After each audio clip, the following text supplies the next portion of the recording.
Hello, my name is Harzing and I'm a professor, research mentor and staff development lead at Middlesex University London. Welcome to this presentation on improving your research profile, reputation and impact.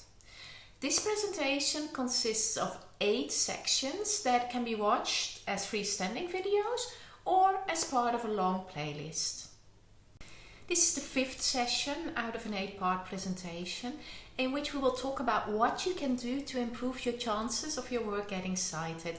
And rest assured, this is not a cynical or instrumental exercise. I will be talking about the kind of things that you should be doing anyway as an ethical and professional academic. In this 5th session of the series, we will be looking at how to get cited.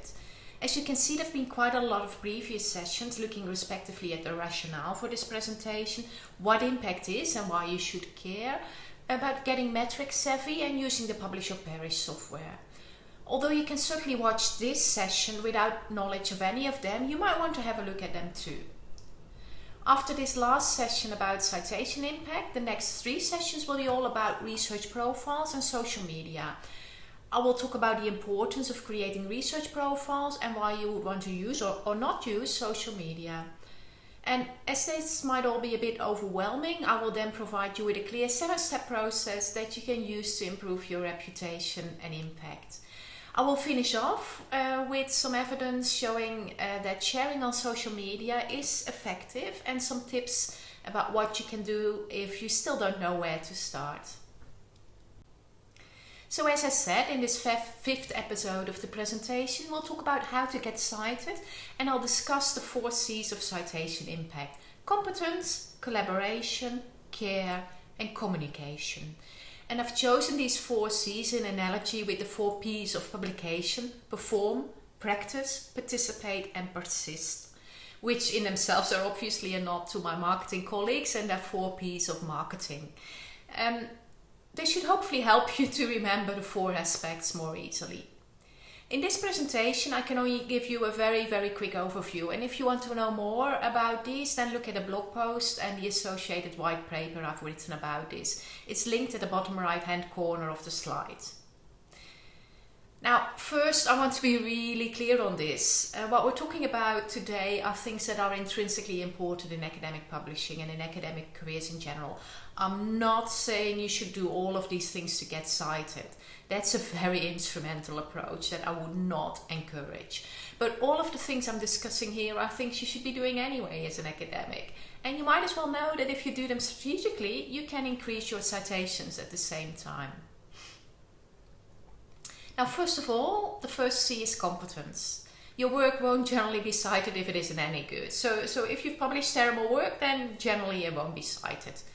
Now, that's not completely true. Some bad work does get cited and some very good work doesn't get cited. But overall, there is a match between the quality of the work and the level of citations. And I know we can all find counterexamples of this, but on average, the better your work is, the more likely it is to be cited. The same is true for non-academic impact, which is typically based on rigorous research. In fact, in the UK REF, there are requirements for the supporting research for REF external impact to be based on a certain level of publication quality. But you can actually improve your chances of your work being cited and having impact through the 3 other Cs, which I will discuss on the next 3 slides. Now, the second C is collaboration. Collaborate with other academics. Again, you're not doing that just to get more citations. You're doing that for lots of other reasons too. First of all, because I think it makes doing research much more fun and rewarding. But also, working with other people usually leads to better quality research because you look for academics with complementary skills to your own. You might be good at theory development, but not so good at doing empirical research, or vice versa. You might miss particular data analytical skills that a co-author might bring in. Or you or a co-author might be better at writing the broader implications section of the paper. Co-author Co-authorship, I find, also helps to iteratively improve and polish the paper, because you always have someone to read your paper critically. And of course you can ask your colleagues who are not co-authors to read the paper, but a co-author always has more motivation to read your paper critically than a colleague who is not involved. Moreover, if you do work with others on a project, there is more motivation to finish the product. You can always tell yourself, I'll just leave this paper. There are other more important or urgent things to do. But if you get emails in your inbox and your co-author is saying, I've done my bit on the paper, you promised you would do your bit, it's much harder to say no than when you've just been working on a paper on your own. So there are lots of intrinsic reasons to collaborate, but another good reason is that co-authored papers generally do get to be cited much more than single-authored paper. Again, that's not always true, there are always exceptions, but on average, co-authored papers are cited much more. And there are at least two reasons for this. First of all, each of the authors has their own social network, so they can spread it amongst their network. And some of that network will obviously overlap with yours, but some of that network will be unique to your co-author. So if you have 3 co-authors, you might have at least twice the size of the network. If you have 5 authors, you might have 3 or 4 times the size of the network. And if you work in particle physics and you have 500 co-authors on one paper, as a few papers do, then you probably have at least 50 times the size of the networks, which makes quite a difference, and it makes sharing the load and communicating about your paper much easier. Second, don't forget that your co-authors will also generally cite you in other projects as well, because in doing so they're citing their own paper as well. You're not generally doing all of your work with the same co-authors, so these co-authors might be working in related projects in which they are likely to cite the paper you've done together. Of course, only if it's relevant to the new project, because they do know the work very well and they're familiar with it. Now, the same collaboration benefit is also true for external impact. Collaboration with external stakeholders outside academia leads to better and more relevant research, but it also leads to a better chance that the research will have societal impact. The third C is C for care. I think this is important in general because care makes our profession a much nicer place to be. You may want to have a look at a few blog posts related to this, which are linked at the bottom right hand corner of this slide. I do feel very strongly about this. In fact, I've decided to make 2022 the year of positive academia, and I've started to share LinkedIn recommendations for dozens of my colleagues, mentees, co-authors and other people I admire. More generally though, I mean this care in 2 distinct ways: care for your own reputation and care for others. First of all, care about your own reputation in academia. Just like in many other professions, your reputation is your most valuable asset. And nobody wants to use or cite the work of an academic they don't respect. Academia is a very small world. You might not realize this, but academics talk to each other. They even gossip, especially at conferences. They know the people who are what we call salami slicers, who write up 8 papers on one small piece of research, or who are trying to manipulate the data to squeeze another paper out of it. They know the people that are not good colleagues because they just want to get their name on papers with others doing the work. They also know people that are not what I would call ethical academics, and personally I would go out of my way to avoid citing these people. There are always a dozen papers, or at least half a dozen papers, that you can cite to illustrate a particular point, so I'd rather cite someone who I know is a good and ethical researcher. So do care for your own reputation and make sure that you don't ever engage in unethical behavior. But also care for others. Care for others and help whenever you can. So how does this work in practice? Well, first of all, I would suggest keep the promises you make at conferences. I see this happening a lot at conferences where people talk to each other and they get talking about their research and they get all excited and say, yeah, I've got some great resources on that and I have some papers on that and I'll send you that list. And then after the conference, they come back and they don't do any of this. They get drowned into their teaching and admin and they simply forget, or they think these people that they met will probably forget about all these promises too. But I don't think that's a very good way to network or to make sure you create strong personal bonds. So what I do at conferences, if I speak to people and I promise them to do something, I simply ask for their business card and I write down what I promised to do. And I take the business cards back home, and then after the conference, maybe not the day after I return home, but maybe the weekend after I've returned home, I go through these business cards and I simply spend a few hours doing what I promised. Now, another thing that I'm doing is to alert collaborators or colleagues or academic friends to useful information. If I read something that I think might be of interest to one of my mentees or my co-authors, I just send them a link to the paper. It only takes a minute, but it might be a big help for someone else. And also congratulate them on their achievements, if they've published something, if they've achieved something significant, especially if they're junior academics. It will mean the world to them. Then finally, and I can't stress this enough, thank others for their help. One of my first blog posts on my blog, link below, was about that. If someone has spent time to help you, please thank them. Over the years, I've helped hundreds and hundreds of academics with feedback on their papers, research ideas, responses to questions about academia, or even just technical support for publish or perish.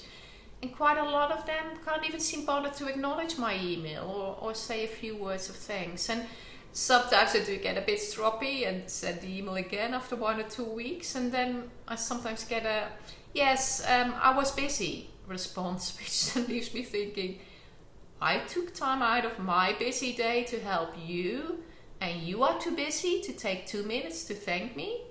So please don't be that person. Not with me and not with anyone else. If we do want academia to be a nicer place, we all need to play that role.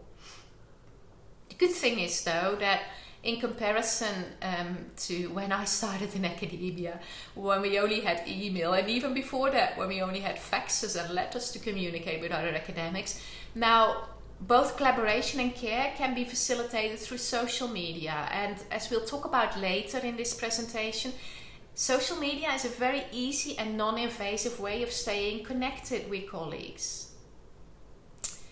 Now, finally, care is also crucial for external impact, not just for academic impact, citation impact. I would argue that a genuine care for societal problems is often at the foundation of external research impact. Now, the fourth and final C is the C of communication. Communicate. Communicate your research to those who should read it. It makes sense in a way, but it's surprising how few academics consciously seem to realize this. Your paper can only be cited if an academic knows about it. If they don't know about your paper, they can't cite it. It really is as simple as that. I see so many academics hesitating to put their work out there, thinking it's a waste of time. But they are then expecting other academics to pick up on it without being prompted. Well, maybe that happened 20 or 30 years ago, but not these days, when every day there are thousands of new papers being published. So you do need to stand out. You do need to communicate your research to the right audience. You can do that face-to-face, obviously, as we've always been doing at conferences before the pandemic struck, and will hopefully be able to do again. You can go out and talk to people and share your most recent research. And if you're shy, like I am, and in fact many academics are, just volunteer to take on a role at a conference. Be part of a committee, be a chair, be a discussant. It's much easier to talk if you have a specific role and you don't have to initiate conversation. But there are other ways to do this as well, and one that I'm talking a lot about in this presentation, and that's the use of social media. It's a really effective and easy way to communicate about your research, and in my view, social media could well have been made for academic introverts like me.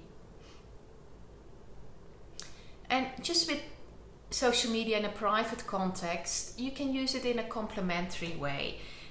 If you engage with someone on social media, you follow their work, you occasionally retweet their work, you like their work, you ask questions about their work, and then you meet them at conferences. It's almost if you know them, even if you've never met them before. And that's because you've been looking at that picture of the academic and their work repeatedly. So then when you meet them in real life, there is that immediate connection. However, it can also work the other way around. You can keep in touch with someone you've met face-to-face before. This happened to me at my last physical conference when I met an Australian colleague that I hadn't seen for the last 10 years.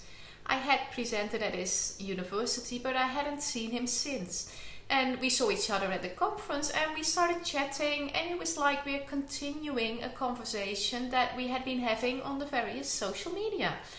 And we were actually both surprised that we had actually met face to face for 10 years, because we were so familiar with what was going on in each other's professional lives. So just like with using social media in a private context, it's part of a communication package. So we'll talk more about that in the later episodes of this presentation. Now, as I mentioned before, collaboration and care can also be facilitated through social media. Getting to know prospective collaborators can be done through non-invasive ways of communicating on social media. You can also look at their profiles to see whether they are the kind of people that share your academic values. Care can also be expressed in a multitude of ways on social media, with LinkedIn recommendations, sharing materials with people, congratulating people on their work, resharing their work, helping them out with questions if they ask. But communication is not just important for citation impact. It's also important for external impact as well. Again, you can do this both through face-to-face events and social media. But again, the best communication package is one that uses both face-to-face and online methods. Now, I hope you enjoyed this part of the presentation and you feel you've picked up some good tips on how to ensure your work has a better chance of getting cited. In the next couple of sessions, we'll look in a bit more detail at the creation of various research profiles and why you would want to use social media in academia. If you are watching this presentation from outside Middlesex, I wish you all the best in building your research profile, your reputation and impact. If you're watching this presentation in preparation for a flipped classroom session at Middlesex University, I really look forward to seeing you in that session. And make sure you do come prepared with your questions.